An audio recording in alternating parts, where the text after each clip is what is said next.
妙龄少女在山洞休息，醒来后发现身边躺着一名陌生男子，她惶恐不安。尽管两人保持了一定距离，但在这荒山野岭之地，少女的警惕之心依然高涨，她只能不停地加快步伐。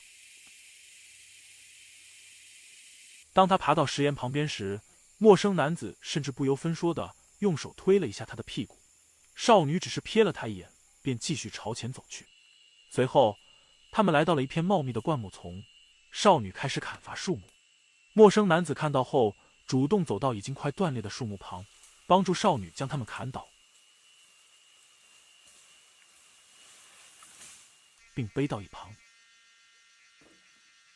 当女孩告诉他她想在山洞外建一个简单的庇护所时，陌生男人毫不犹豫地拿起砍刀，砍下所需的树木，然后将它们背下山。两人小心翼翼地把这些树木扔在山洞口外的空地上。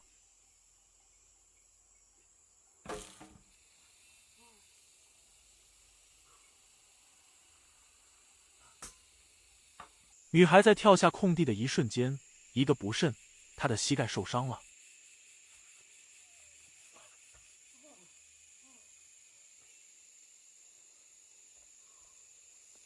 这让男子紧张不已。经过检查后，男子确认是轻微的皮外伤，他安抚了少女，并告诉她不必担心，很快就会好了。陌生男子看到少女受伤，让她坐在一旁休息，自己来搭建庇护所。他开始加工木材。虽然少女想帮忙，但男子示意她不要动，因为她的脚受伤了。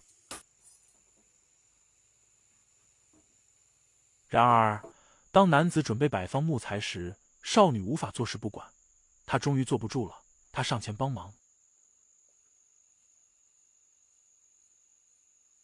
男子在少女的帮助下，更加灵巧地组装木材。男子将它们摆成一个完美的正方形，然后用钉子将上下木材固定在一起。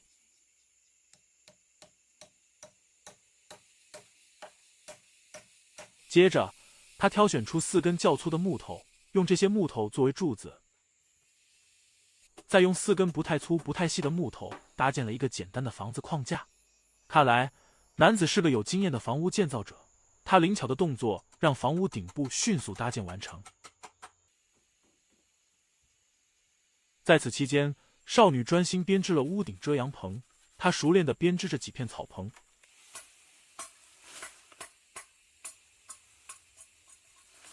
完成后，示意男子将其放在屋顶上。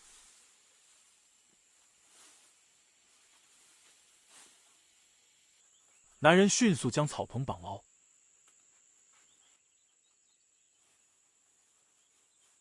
最后，他们一同用砍刀将竹子切成2半。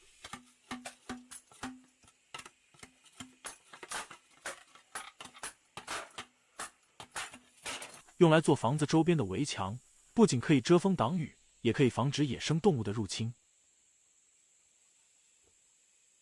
到此时，少女开始放下对男子的警戒，房子在他们2人互相合作下即将完工。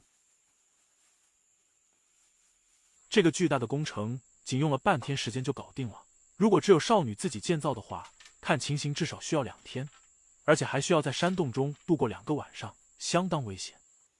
最后，男子检查了周围的细节，确认一切都没有问题后，就与少女告别。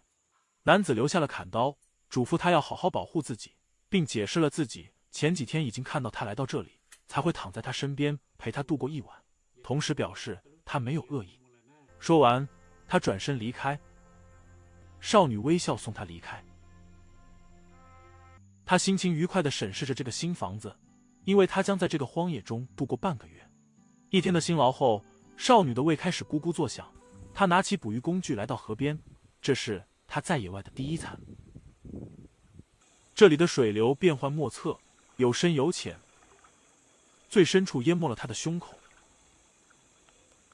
但她并没有感到恐惧，相反，她以高度的专注将渔网小心地铺在水流最急的地方。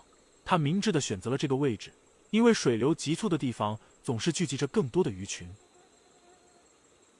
渔网在水中轻轻漂浮，她凝视着水面，耐心等待。片刻之后，她迅速抽起渔网，满载着闪闪发光的鱼儿。他的手块熟练，一条条鱼被妥善地放入他精心准备的竹篮中，水流在他腿边流淌，但他仍然保持着冷静和灵活。回到岸上后，他仔细检查了竹篮里的鱼，清洗它们，确保没有留下任何杂质。这些鱼在他手中闪烁着生命的光芒，他能感受到它们的重要性，这是大自然赐予他的宝贵食物资源。炭火已经准备好，他小心翼翼地安排着5条鱼，然后将它们放在火上烤制。烟熏的香气迅速弥漫开来，渗透进鱼肉中，让他的味蕾在期待中跃动。在这个野外，这样原始的烹饪方式令人感到与自然更为亲近，他感受到了与大自然的深刻联系。当他拿起烤熟的鱼时，他的脸上洋溢着由内而外的微笑。他品味着这份自己努力捕捉的美味食物，这是他用双手、毅力和智慧亲手获得的。他不仅填饱了肚子，还为自己在野外有一个温暖的庇护所而感到满足和自豪。